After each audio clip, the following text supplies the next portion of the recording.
Umabot na sa 5 patay sa Nueva Ecija dahil sa hagupit ng bagyong Santi. May ulat on the spot si Marisol Abdurrahman. Marisol? Kasi alam mo, hindi talaga biro ang pinsalang idinulot nga nitong bagyong Santi dito sa probinsya ng Nueva Ecija. 5 ang iniwan nitong patay kung saan 4 dito ay nabagsakan ng puno. Napakadaming bahay ang nawasak. Meron din mga establishmento dahil napakaraming punong nabuwal dahil kung hindi sa kalsada humambalang Rafi, talagang nabagsakan ang mga ito sa mga bahay. Napakarami rin ng mga kuryente na natumba kaya naman hanggang ngayon buong probinsya pa rin ang walang kuryente. Bagamat agad na inumpisahan ng Nueva Ecija Electric Cooperative ang pagkukumpuni sa mga ito, aminado sila talagang na matatagalan pa ito dahil sa sobrang dami nga.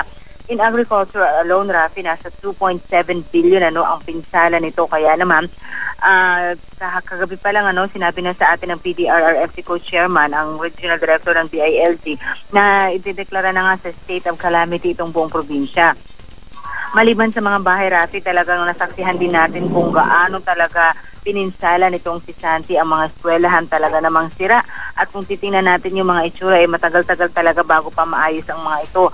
Ang pila sa ATM, napakahaba din dahil ilang araw na nga nawalang kuryente, maging ang mga hotels, Rafi, sa mga syudad at ilang bayan, ay talagang punuan din dahil yung ibang pamilya ay napilitan na muna mag-check-in dahil wala ngang kuryente.